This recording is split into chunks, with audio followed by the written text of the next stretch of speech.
இன்றைக்கான video என்னென்னாக்கா Sunday black தான் பார்க்க போகிறீங்க. இன்றைக்கி என்னென்னாக்கா நைட்டு தப்பி நான் நல்லா தான் இருந்தேன், தூங்கிட்டு இருந்தேன். அதுக்கப்புறம் பார்த்தா 12 மணி ஆகாது. நைட்டு பயங்கர காய்ச்சல். அதுக்கப்புறம் வீட்லேயே மருந்து இருந்துச்சு, டானிக்கெல்லாம் இருந்துச்சு. காலையில் கஞ்சி வச்சு கொடுத்துட்டு அதுக்கப்புறம் டானிக் ஊற்றி தூக்க வச்சு அவனை தூங்க வச்சு முடித்து 10 மணி ஆயிடுச்சு. ஏன்னா அவனுக்கு காய்ச்சல் நான் தூக்கியே வச்சுருக்கணும். அப்படி தூக்கி வச்சுருந்தா மட்டும் தான் சும்மா இருப்பா, இல்லை அழுதுகிட்டே இருப்பான். அதனால தூக்கி வச்சுருந்தேன். வேலை எதுவுமே செய்யலை.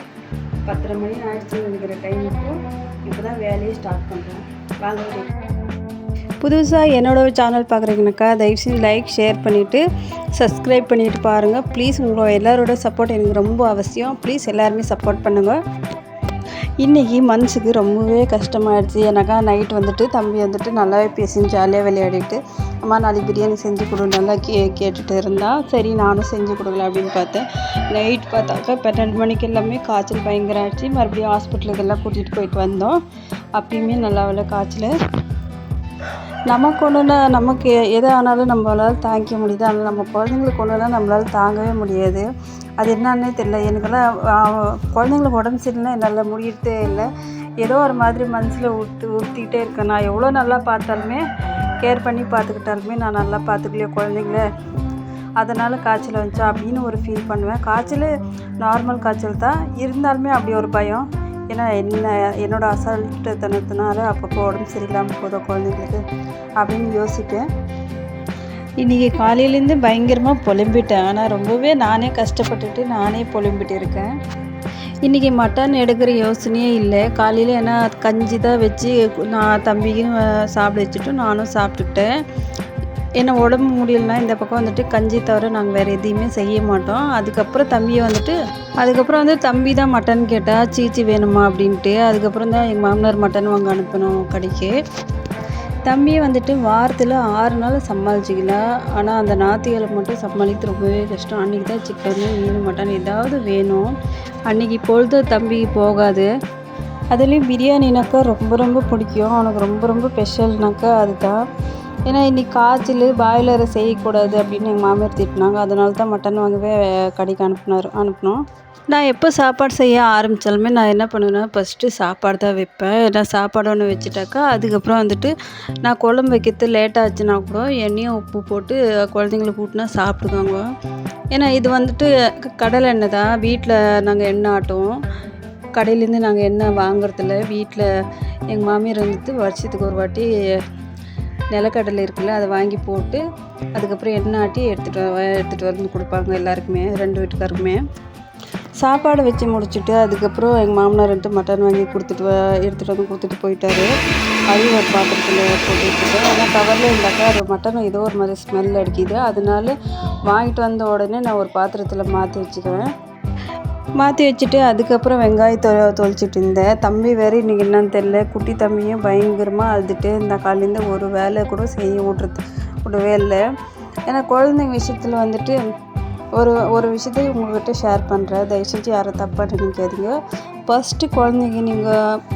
ஃபஸ்ட்டு குழந்தைக்கு பெற்றுக்கிறது வந்துட்டு யாரும் பிளான் பண்ண வேணாம். ஆனால் 2வது குழந்தை பெற்றுக்கும் போது கண்டிப்பாக பிளான் பண்ணிட்டு தான் குழந்தைங்கள பெற்றுங்க. ஏன்னா நாங்கள் வந்துட்டு பிளானே பண்ணாமல் தான் குழந்தைங்கள 2மே உடனே குழந்தை பெற்றுக்கிட்டேன். நான் என்ன காரணத்தினால 2 குழந்தைங்க ஒன்றா பெற்றுக்கணுனாக்கா ஒன்றாவே வளர்ந்தாங்கனாக்கா நான் சீக்கிரமாக வேலைக்கு போக முடியும் அப்படின்னு. அது ஒரே காரணத்தினால தான் உடனே 2வது குழந்தைய பெற்றுக்கினேன். அதை பெற்றுக்கினதுக்கு அப்புறம் தான் யோசிக்கிறேன். ஆனால் அது 2 பேருமே எவ்வளோ கஷ்டன்ட்டு. என் பெரிய பையனுக்கு வந்துட்டு 3 முடிஞ்சு 4வது ஸ்டார்ட் ஆகி இப்போ தான் ஒரு வாரம் ஆகுதுன்னு நினைக்கிறேன். அவ்வளோதான். 2 பேருமே சமாளிக்கிறது ரொம்பவே கஷ்டம். ஏன்னா அவனும் குழந்தை, இன்னும் 3 முடிஞ்சு 4வது ஸ்டார்ட் ஆகுனாக்கா அதுவுமே குழந்தை தான். அதையும் நம்ம திட்டவும் முடியாது, அடிக்கவும் முடியறதில்ல. ஒரே டைமு சில நேரத்தில் காய்ச்சல் இதெல்லாம் வந்துச்சுன்னு வச்சுக்க எங்களுக்கெல்லாம் சத்தியமாக எங்கள் 2 பேருக்கும் எங்களால் முடியறதே இல்லை. ஏன்டா இந்த வாழ்க்கை வாழ்கிறோமோ அப்படின்னு தோன்ற அளவுக்கு ரொம்ப கஷ்டம் ஆகிடுது. இப்போதைக்கு கிச்சன் வேலைலாம் முடிஞ்சுது. தம்பி போய் தண்ணி என்னடா குழந்தைங்கள்லாம் டார்ச்சர் அப்படின்னு சொல்கிறாங்களேன்னு நினைக்காதீங்க. ஏன்னா அதுதான் உண்மை. 2 குழந்தைங்க இருந்துச்சுனாக்கா 2 பேர் சமாளிக்கிறது ரொம்ப ரொம்ப கஷ்டம். நம்மளுக்கு நம்ம லைஃப்பில் குழந்தைங்கன்ட்டு இல்லைன்னு வச்சுக்கோங்களேன், நம்ம லைஃபே நரகமாக ஆகிடும். ஏன்னா எத்தனையோ பேர் எவ்வளோ கஷ்டப்படுறாங்கன்ட்டு உங்களுக்கே தெரியும். அதெல்லாம் வந்துட்டு கடவுள் கொடுத்து வரும். என்னன்னாக்கா உடனே பெற்றுக்கிட்டாக்கா என்னமாரி பிரச்சனை வரும். அப்போ பார்த்துக்கிறது ரொம்ப கஷ்டம். அதனால் பிளான் பண்ணுங்கன்னு சொல்கிறேன். மற்றபடி வேறு எதுவுமே இல்லை. ஒரு டைமாவது நம்ம வீட்டில் மட்டன் குழம்பு வைக்கிற மாரி நீங்களும் ட்ரை பண்ணி பாருங்கள். சூப்பராக இருக்கும். அதிகமாக நான் பொருள் போட மாட்டேன். உங்களுக்கு பார்த்தா சிம்பிளாக தெரியும். இன்றைக்கி நான் மட்டன் குழம்பு என்ன போட்டேன்னாக்கா, சின்ன வெங்காயம், பூண்டு, 2 தக்காளி, தேங்காய், அப்புறம் வீட்டில் அரைச்ச மட்டன் மசாலா இது மட்டும்தான் போட்டு எண்ணெயில் நல்லா ஃப்ரை பண்ணிவிட்டு அரைச்சி எடுத்துகிட்டு வந்து தாளிப்புக்கு எண்ணெய், கடுகு, கறிவேப்பிலை, மட்டன் போட்டு மட்டன் கூடவே நம்ம மட்டன் வறுக்க சொல்லி எப்பயுமே உப்பு போட்டு நல்லா ஒரு 1/4 மணி நேரம் அதிலே வெந்து வரணும். வெந்து வந்ததுக்கப்புறம் அரைச்ச மசாலா ஊற்றி தேவையான அளவுக்கு தண்ணி ஊற்றி மறுபடியும் கொஞ்சம் உப்பு பத்தலைன்னா கொஞ்சம் கம்மியாக பார்த்து போட்டுட்டு மட்டன் வெந்ததுக்கப்புறம் இறக்கும் போது மல்லித்தழை போட்டு இறக்கிட்டோமா மட்டன் குழம்பு சூப்பராக ரெடி ஆகிடும். ஒரு வாட்டி ட்ரை பண்ணி பாருங்கள். பார்த்துட்டு எனக்கு கமெண்ட்டில் வந்து சொல்லுங்கள் எல்லோரும். டைம் பார்த்தா 2 மணி ஆகிடுச்சு. இப்போ நான் போய் குளிச்சுட்டு வந்துட்டு தம்பிக்கு சோறு ஊற்றணும். அப்படியே குளிச்சுட்டு வந்துட்டேன். எனக்கு இன்றைக்காவது ஒரு ஹேர் பேக் போடலான்னு பார்த்தா இன்றைக்கி போட முடியல, டைம் இல்லை அவ்வளோவா. அப்படியே தலைக்கு ஒரு கிளிப் மட்டும் போயிட்டு சாமி கும்பிட போயிட்டேன். ஏன்னா வந்துட்டு எந்த டைமில் குளித்தாலுமே சாமிக்கு போய் கையெடுத்து கும்பிட்டு பொட்டு வச்சுக்கிட்டு அதுக்கப்புறம் வேறு வேலை ஸ்டார்ட் பண்ணுவேன். ஒரு சிலர் சொல்கிறாங்க இந்த டைமில் தான் சாமி கும்பிடணும் அப்படின்ட்டு. நான் டைமெல்லாம் பார்க்க மாட்டேன். ஏன்னா டைம் பார்த்து இப்போல்லாம் ஃபாலோ பண்ணவே முடியாது. எதாக இருந்தாலும் குழந்தைங்க பெருசானதுக்கப்புறம் தான் கண்டிப்பாக நானுமே ஃபாலோ பண்ணுவேன் அதெல்லாம். ஆனால் இப்போதைக்கு என்னால் பண்ண முடியாது எந்த ஃபாலோவும். சாமி கும்பிட்டு முடிச்சுட்டு பொட்டு வச்சுக்கிட்டு போயிட்டு தம்பிக்கு சாப்பாடு போட்டு ஊட்டுறதுக்கு போயிட்டேன். ஏன்னா காலையிலே கஞ்சி குடிச்சதுலே இருக்கான், வேறு எதுவுமே சாப்பிடல இன்றைக்கி. அதனால சாப்பாடு போட்டு ஊட்டி முடிச்சுட்டு அதுக்கப்புறம் அவனுக்கு டானிக் கொடுத்து தூங்க வைக்கணும். அதனால் குட்டியை தூங்க வச்சுட்டேன். அதுக்குள்ளே பார்த்தா இவனும் எழுந்துச்சின்னா குட்டி தம்பி. அதுக்கப்புறம் அவனுக்கு சாப்பாடு ஊட்டிட்டு மறுபடியும் அவனை பார்த்துக்கிட்டு இருந்தேன் கொஞ்சம் நேரம். எனக்கு எப்பவுமே ட்ரெஸ் போட்டு வீடியோ போடணுன்ற ஆசை. என்னோடய வீடியோ பார்த்திங்கன்னா பழைய நைட்டி தான் இருக்கும். எல்லோரும் கேட்பாங்க உங்கள்கிட்ட நைட்டி இல்லையா?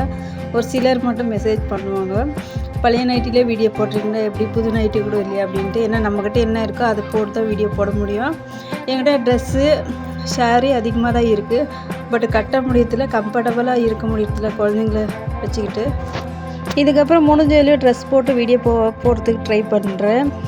நான் வீடியோ போடுறது என் வீட்டுக்காரர் மட்டும்தான் தெரியும். எங்கள் வீட்டு ஆளுங்களுக்கு யாருமே தெரியல. எங்கள் மாமியார் இருக்கட்டும், இவங்க அப்புறம் எங்கள் மச்சானா இருக்கட்டும், யாருக்குமே தெரியல. தெரிஞ்சால் என்ன பேசுவாங்கன்னு எனக்கு தெரியாது. அதை பற்றி நான் கவலைப்படல.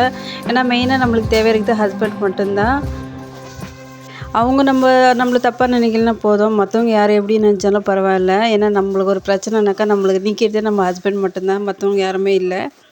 நம்மளுக்கு சப்போர்ட்டே நம்ம வீட்டு ஆம்பளைங்களை மட்டும்தான். ஏன்னா அவங்களோட சப்போர்ட் தான் ரொம்ப ரொம்ப முக்கியம் நம்மளுக்கு.